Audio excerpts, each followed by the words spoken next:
अगस्त 2024 हमने एक डॉक्टर खोया, उसका रेप कर दिया गया था उसी के वर्क स्पेस में और उसी के हॉस्पिटल में।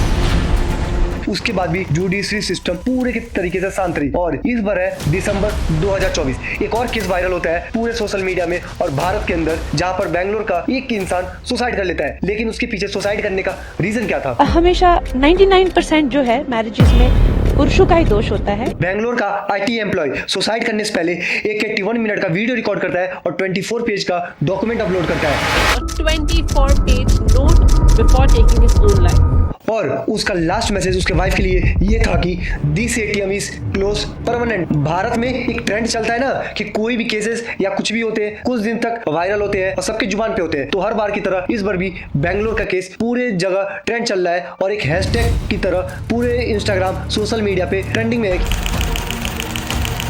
Justice for Atul. लेकिन पूरे हैशटैग में एक वर्ड गलत है, वो है जस्टिस। आखिर जस्टिस कौन देगा? हमारी जुडिशरी सिस्टम, वही जुडिशरी सिस्टम जो पैसे और पावर के दम पर अपनी आंखें बंद कर लेती है। जांच कराया जाए और मेरे पोता को कम से कम, यदि न्यायपालिका में कोई ऐसा प्रावधान हो। सुप्रीम कोर्ट की कीमत सिर्फ ₹1 रह गई। हरासमेंट एक ऐसा शब्द जो सुनते ही हमारे दिमाग में एक इमेज बनती है, वो इमेज बनती है महिला की कि उसका हरासमेंट हुआ हो। लेकिन इस बार की कहानी थोड़ी अलग है। इस बार हरासमेंट एक महिला की नहीं, एक मैन की हुई है।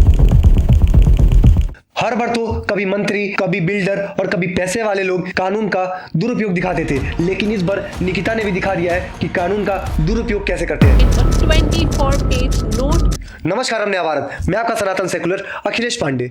बेंगलोर का ये सुसाइड एक बहुत बड़ी सीख देके गई है भारत के हर परिवार को कि अपनी बेटियों का परवरिश कैसे करे ताकि वो बाद में किसी का घर न उजाड़े। तारीख होता है 9 दिसंबर 2024। अतुल सुभाष जो 34 साल के ओल्ड एजुकेटिव इंजीनियर रहते हैं बेंगलोर के अंदर, और इनकी बॉडी इनके ही बेंगलोर अपार्टमेंट में लटकी हुई पाई गई।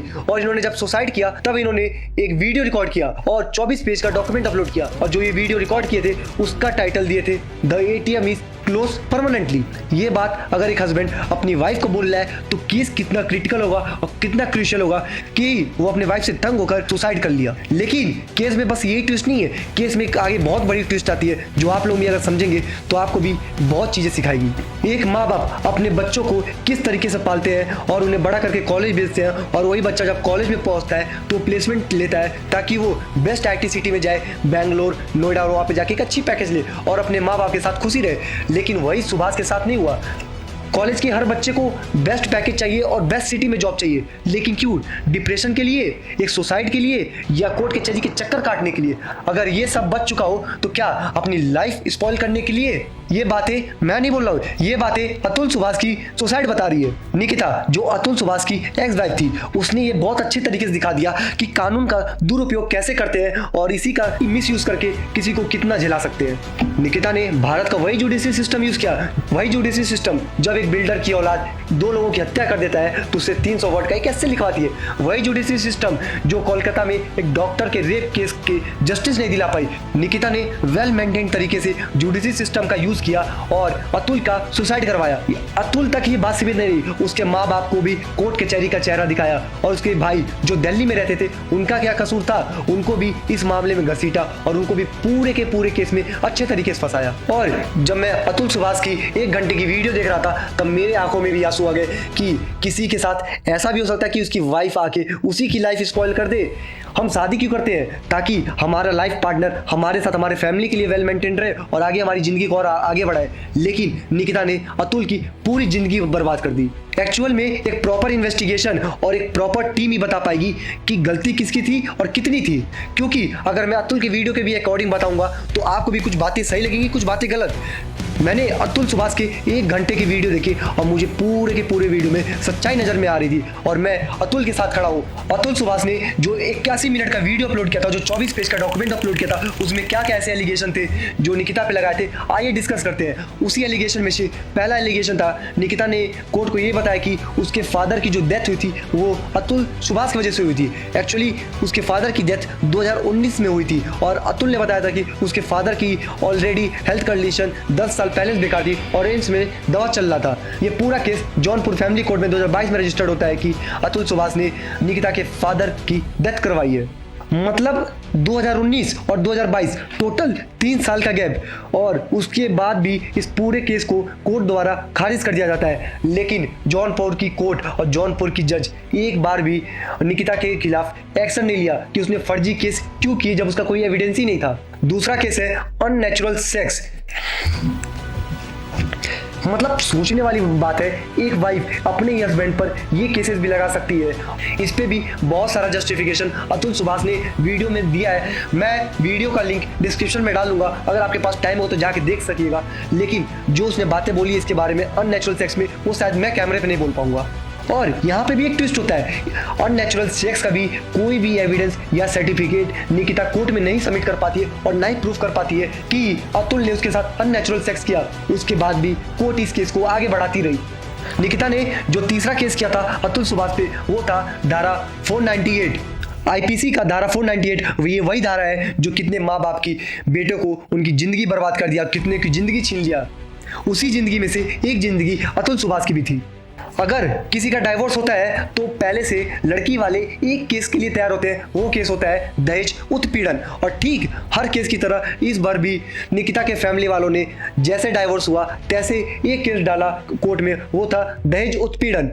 निकिता और निकिता के परिवार ने कोर्ट में ये बताया कि अतुल ने उनसे 10 लाख रुपए दहेज उत्पीड़न किए थे। मैं दहेज उत्पीड़न के सपोर्ट में नहीं हूँ, लेकिन अगर कोई दहेज देता है तो लेने वाला भी उतना ही जिम्मेदार है जितना देने वाला। अगर हम दहेज दे ही नहीं तो अगला कैसे लेगा? तो सो कॉल्ड हमारी जुडिशरी सिस्टम को इस पे भी कुछ चेंजेस करने होंगे कि दोनों साइड को इक्वल पनिशमेंट मिले और इक्वलिटी मिले इस केसेस में। निकिता ने 5वां केस कोर्ट में ये किया था कि सीआरपीसी 125 मेंटेनेंस एक्ट, निकिता का मेंटेनेंस एक्ट के थ्रू डिमांड ये था कि उसको 2 लाख पर मंथ का मेंटेनेंस चाहिए उसे और उसके 2 साल बच्चे के लिए। मतलब जौनपुर जैसे शहर में 2 लाख पर मंथ कुछ ज्यादा नहीं हो गया? 2 लाख में तो मैं 20 परिवार चला दूं, वो भी जौनपुर जैसे शहर में। निकिता जितने भी केस कर रही थी, पूरे केस में एक ट्विस्ट था कि पहले तो ये बेंगलोर रहती थी, फिर लखनऊ, उसके बाद दिल्ली शिफ्ट हुई। इसका जौनपुर से कोई लेना देना नहीं था। उसके बावजूद इसने जितने भी केस किए पूरे जौनपुर से ही क्यों?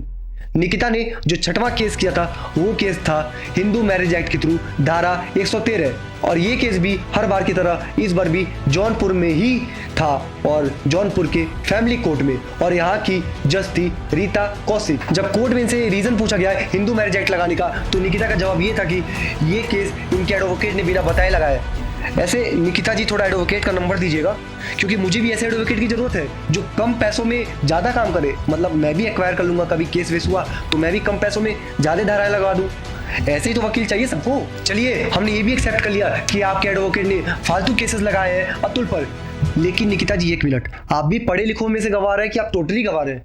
आप तो B Tech in CSC, MBA in finance और एसेंचर जैसे मल्टी इंटरनेशनल कंपनी में जॉब करती है। तो आप आंख बंद करके पूरे डॉक्यूमेंट साइन की क्या? मतलब अलग बकचोदी है, ऊपर लेवल के लिए बकचोदी चल रहा है कि मुझे पता नहीं चला, सारे डॉक्यूमेंट पे आपने साइन किया है और अब बोलती है कि हमने बिना देखे साइन कर लिया। 7वां आरोप ये था डोमेस्टिक वायलेंस। निकिता ने 2022 में डोमेस्टिक वायलेंस का केस लगाया था अतुल पर, लेकिन 2 साल तक कोई सुनवाई के लिए नहीं आया और आखिरी में 2024 में जाके ये केस को खारिज कर दिया गया। निकिता ने और निकिता के परिवार वालों ने 2024 के जनवरी महीने में फिर से एक हाई कोर्ट में अपील की कि इस डोमेस्टिक वायलेंस वाले केस को 1 साल के अंदर जल्द से जल्द कार्रवाई की जाए।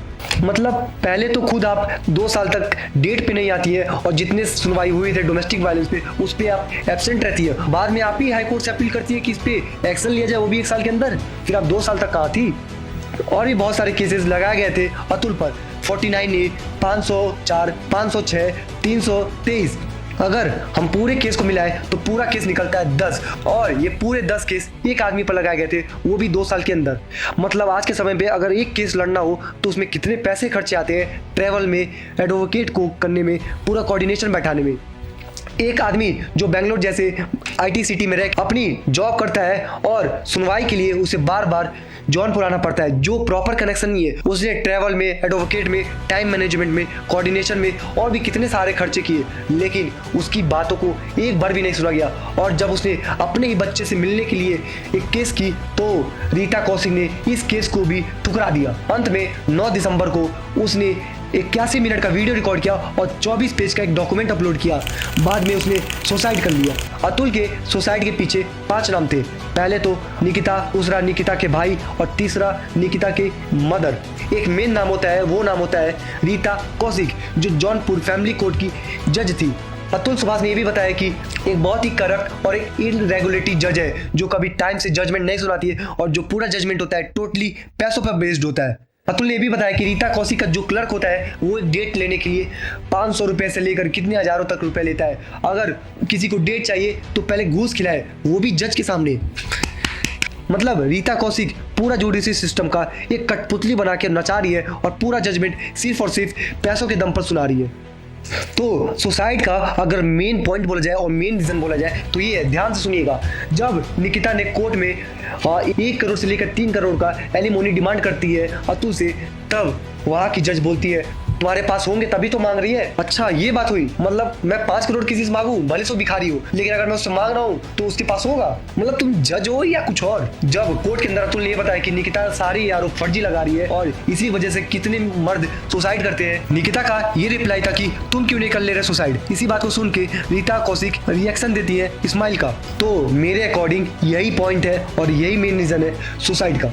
एट द एंड सच्चाई यही था और मैं यही अपील करता हूँ एसेंचर जैसे कंपनी से कि नीता जैसे लोगों को सस्पेंड करे, जॉब से हटाए। इन जैसे लोगों की सोसाइटी में क्या, इस दुनिया में जगह नहीं है। रीता कौशिक जैसे जज है हमारे भारत में तो कभी हमें न्याय नहीं मिलेगा और हमारी जुडिशरी सिस्टम को जल्द से जल्द रीता कौशिक के ऊपर एक प्रॉपर इन्वेस्टिगेशन बनाना चाहिए और इसे सस्पेंड कर देना चाहिए जब तक इन्वेस्टिगेशन नहीं हो रहा है।